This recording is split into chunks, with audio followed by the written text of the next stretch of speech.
जैसा कि आप जानते हैं कि हमारी एकेडमिक राइटिंग की क्लास चल रही थी, पूरी प्लेलिस्ट चल रही है। तो जैसे कि आपने पिछली क्लासेस में देखा होगा कि हम पहले मार्केटिंग को हमने स्टार्ट किया था। तो हम स्टार्ट में गए थे मैक्रो एनवायरमेंटल एनालिसिस के ऊपर। मैक्रो एनवायरमेंटल एनालिसिस की आपने सारी क्लासेस देखी होंगी, और अगर आपने अभी तक फॉलो नहीं की तो जाइए, जाके आपको ऊपर ये आई कार्ड के अंदर क्लासेस शो हो रही होंगी, जाके देखिए, वो पूरी प्लेलिस्ट शुरू से देखिए, क्योंकि उसी से आपको प्रॉपर्ली आप हमें फॉलो कर पाओगे और उसी से आपको प्रॉपर बेनिफिट भी होगा। ठीक है, तो आज की क्लास के अंदर हम बेसिकली स्टार्ट करने जा रहे हैं अपना एसटीपी मार्केटिंग एसटीपी मॉडल। और अगर हम इसको फुल फॉर्म में बात करें तो ये बनता है सेगमेंटेशन, टारगेटिंग एंड पोजीशनिंग। ये पूरा होता है सेगमेंटेशन साइकिल। ठीक है, तो जिसमें हम स्टार्ट करेंगे सेगमेंटिंग से, फिर टारगेटिंग पे आएंगे, फिर पोजीशनिंग पे आएंगे। लेकिन आज की क्लास के अंदर हम सिर्फ सेगमेंटिंग टेक्निक्स को डिस्कस करेंगे। ये मैंने पूरा आपको बना के दिखाया है पिरामिड। ठीक है, जिसमें हम सबसे पहले सेगमेंटिंग करते हैं। जब देखो यार, आप लोगों ने मार्केट का मैक्रो भी एनालिसिस कर लिया, माइक्रो भी एनवायरमेंटल एनालिसिस कर लिया।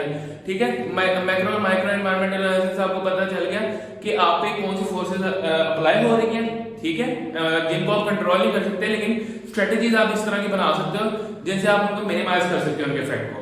ठीक है, फिर आपने माइक्रो एनवायरमेंटल एनालिसिस पढ़ लिया, जिससे आपको पता चल गया आपकी स्ट्रेंथ्स क्या है, वीकनेसेस क्या है, अपॉर्चुनिटीज क्या है, थ्रेट्स क्या है, या फिर आपके पास कौन से वैल्यूएबल रिसोर्सेज हैं, कौन से इमिटेटेबल रिसोर्सेज हैं, कौन से रेयर रिसोर्सेज हैं। ठीक है, ये सारी चीजें हमने कर ली।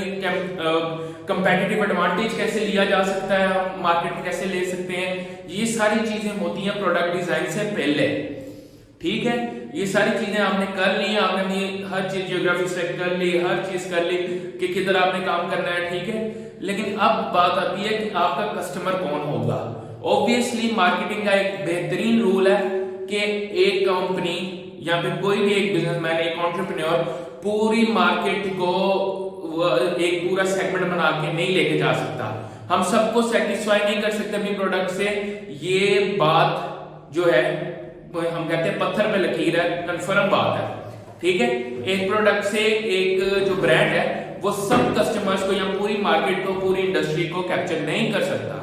ठीक है, तो हम इसमें हल ये निकालते हैं कि हम अपना ना जो मार्केट है उसको सेगमेंट इस तरीके से करते हैं कि हम मैक्सिमम मार्केट तो ले लें, और साथ ही साथ में इस तरह के कस्टमर्स को अपने मतलब सेगमेंट में रखें जो वाकई हमारे कस्टमर बन सकते हैं, या फिर जिनको हमारा प्रोडक्ट सेटिस्फाई कर सकता है।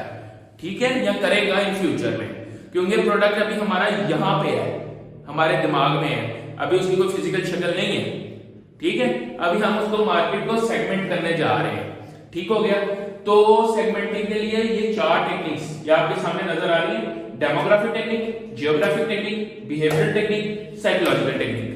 ये चारों टेक्निक्स यूज होती हैं, और यही हमारी एकेडमिक राइटिंग की जब रिपोर्ट्स हमारे सामने आएंगी, मैं आपको प्रैक्टिकल वर्किंग में लैपटॉप के ऊपर दिखाऊंगा कि उसमें प्रैक्टिकल वर्किंग कैसे होती है। लेकिन ऑब्वियसली जब तक आपके पास उसका प्रायर नॉलेज नहीं होगा, you would not be able to answer those questions.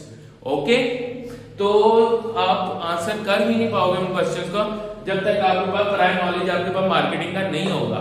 और अगर अभी तक आप फेमिलियर नहीं हो तो इन क्लासेस को गौर से देखिए, बेशक इनको 2 से दफा 3 दफा देखिए, ताकि आपको एक नॉलेज आपका डेवलप हो जाए कि मार्केटिंग में ये चीजें यूज होती हैं। या फिर कभी भी कोई आपको सेगमेंटेशन प्रोसेस की बात करे तो आपके जहन में पहली चीज आनी चाहिए, यार सबसे पहले हमने सेगमेंटिंग करनी है, फिर हमने उसकी टारगेटिंग करनी है, फिर हमने उसकी पोजीशनिंग करनी है, और एंड पे उसका जो है वो पूरा प्रोडक्ट बनेगा। ठीक है, मार्केटिंग मिक्स उसका बनाएंगे हम। फिर मैं आपको ये भी बताऊंगा कि मार्केटिंग मिक्स में वो 4 पीस थे, फिर 7 पीस पे क्यों चला गया मार्केटिंग मिक्स। ठीक है, वो सारी हम डिटेल में बात करेंगे। तो चलिए शुरू करते हैं आज की क्लास। अब सेगमेंटिंग के टेक्निक्स की हम बात करें तो सबसे पहले हमारे पास आती है डेमोग्राफिक टेक्निक्स। अब डेमोग्राफिक क्या होते हैं? एज, रेस, कलर, क्रीड, हर चीज, इनकम लेवल, हर चीज को हम करते हैं डिस्कस। ठीक है, अब इसमें हो सकता है कि कोई प्रोडक्ट आप यार मार्केट में, जरूरी नहीं है कि आप कोई चीप प्रोडक्ट लेके आओ। यार बहुत सारे ऐसे ब्रांड हैं जो प्रीमियम प्रोडक्ट्स भी सेल कर रहे हैं, जैसे कि आईफोन है, एप्पल है। एप्पल अपना प्रोडक्ट, प्रीमियम प्रोडक्ट बेच रहा है आईफोन, जो कि अब एक प्रोडक्ट से ज्यादा ना स्टेटस सिंबल बन गया है। वो आईफोन लोग इसलिए नहीं लेते कि उसकी परफॉर्मेंस बहुत अच्छी है, क्योंकि मार्केट में इस तरह की कंपनीज भी बैठी हुई हैं, जैसे कि सैमसंग है, वन प्लस है, बहुत सारी ऐसी कंपनीज है जो आईफोन से ज्यादा अच्छी परफॉर्मेंस प्रोवाइड कर रही है, ज्यादा फीचर्स प्रोवाइड कर रहे हैं, कम प्राइसेस के अंदर प्रोवाइड कर रहे हैं, लेकिन बेसिकली आईफोन एक as a status symbol use होता है, ठीक है, तो वो एक प्रीमियमनेस को शो करता है। अब वो देख लो कि हमारी मार्केट में हम इंडिया, पाकिस्तान, बांग्लादेश की मार्केट की बात करें या फिर बाहर की मार्केट की बात करें तो हर बंदा आईफोन अफोर्ड नहीं कर सकता, ठीक है। बहुत थोड़ी एक सेगमेंट है, बहुत छोटा सा एक सेगमेंट है जो आईफोन को अफोर्ड कर सकते हैं। अब हमारे यहाँ तो होता है हम यूजफुल ले लेते हैं, आईफोन का ले लिया, 14 आया और हम एक्स ले लेते हैं, वो आईफोन 10 ले लेते हैं, आईफोन 11 ले लेते हैं, 12 ले लेते हैं, वो कम प्राइसेस के अंदर अवेलेबल हो जाता है। लेकिन अगर हम उसके लेटेस्ट मॉडल की बात करें तो आईफोन 14 बहुत छोटा सा एक सेगमेंट है जो अफोर्ड कर सकता है।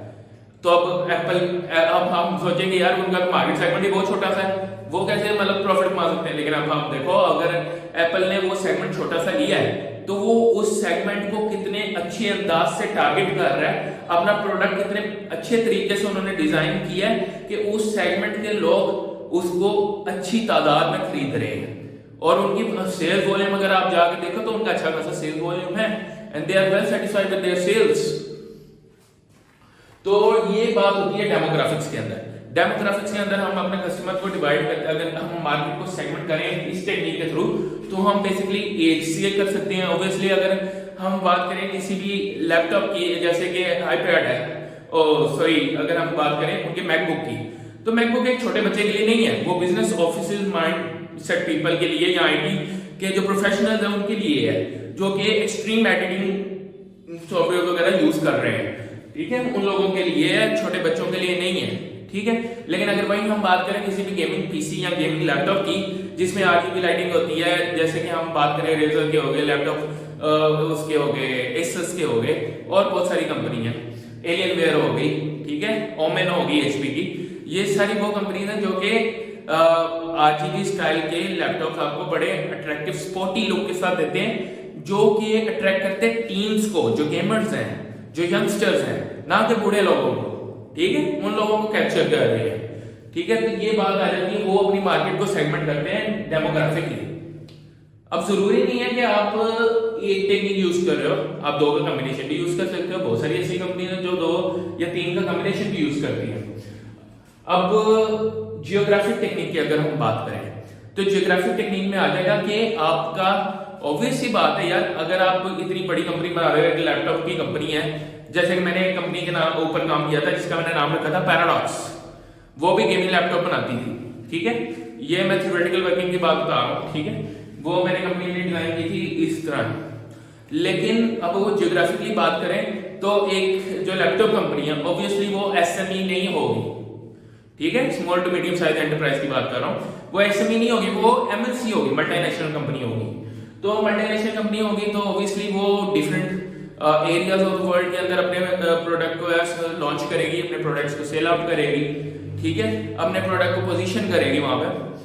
तो अगर हम जियोग्राफी की बात करें तो ऐसे बहुत से रीजन होंगे जिनके अंदर वो नहीं सेल आउट करेंगे। अब हम एचपी वगैरह की बात करें या फिर बड़े बड़े ब्रांड्स की बात करें, तो अब पाकिस्तान की अगर हम बात करें तो एप्पल अपना प्रोडक्ट डायरेक्टली लॉन्च ही नहीं करता पाकिस्तान के अंदर, क्योंकि हमारे यहाँ के लोगों की परचेजिंग पावर नहीं है, या फिर एप्पल को नहीं लगता कि उनके प्रोडक्ट की जो प्राइस है उसको ये कंट्री के लोग अफोर्ड कर पाएंगे।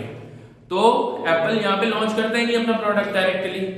हमारे पास तो जितने भी प्रोडक्ट आते हैं वो तो बाहर से आते हैं, मतलब कि कोई बंदा ले आया, कोई डीलर्स ले आया, डीलर्स के थ्रू आ गए, इस तरह आते हैं हमारे पास। तो जिनकी परचेज दुबई में हुई होती है, जिनकी परचेज इंग्लैंड के अंदर हुई होती है, जिनकी परचेज अमेरिका के अंदर हुई होती है, जिनकी परचेज किसी भी और मुल्क के अंदर हुई होती है, वो फिर वहां से लेके आए जाते हैं इस कंट्री के अंदर फोन और रीसेल होते हैं, ठीक है।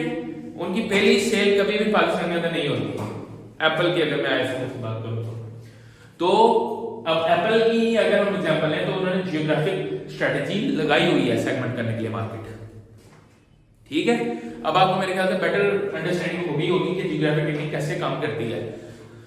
जितनी भी टैक्स से रिलेटेड कंपनी उनका मेन काम होता है कि वो, या उनकी फर्स्ट प्रायोरिटी हम कह सकते हैं उनकी ये होती है कि वो अपना जो प्रोडक्ट है वो अमेरिका, वेस्टर्न कंट्रीज के अंदर लॉन्च करें, थर्ड वर्ल्ड कंट्रीज के अंदर ना करें, ठीक है, क्योंकि यहाँ पे परचेजिंग पावर नहीं होती लोगों की।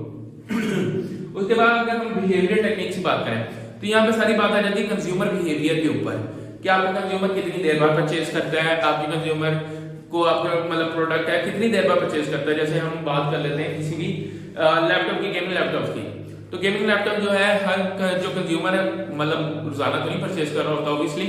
अगर हम बाहर की वेस्टर्न कंट्रीज की बात करें तो 2 साल तो हर बंदा यूज कर रहा है लैपटॉप। लेकिन अगर थर्ड वर्ल्ड कंट्रीज की हम बात करें तो हमारी ये जो परचेज होती है once in a lifetime purchase होती है गेमिंग लैपटॉप या गेमिंग पीसी, या फिर कार की बात करें या फिर अच्छी बाइक्स की बात करें या फिर एक हाउस की बात करें, तो ये हमारी once in a lifetime purchase होती है, ठीक है।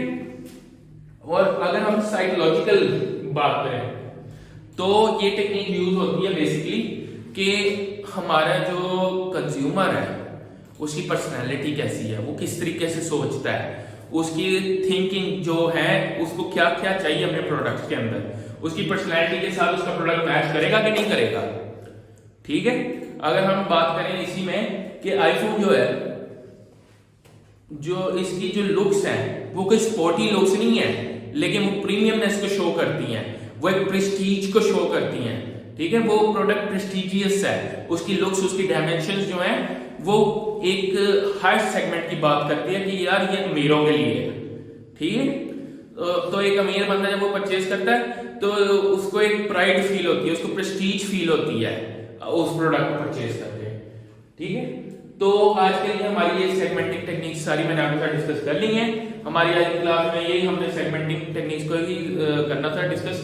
तो अगर आपको हमारी वीडियो पसंद आती है तो इसको काइंडली लाइक करिए, अपने दोस्तों के साथ शेयर करिए और हमारे चैनल को सब्सक्राइब करके नोटिफिकेशन बटन को ऑल पे सेट कर लिए ताकि आपको हमारे हर आने वाली वीडियो के बारे में पता लग सके। Thank you.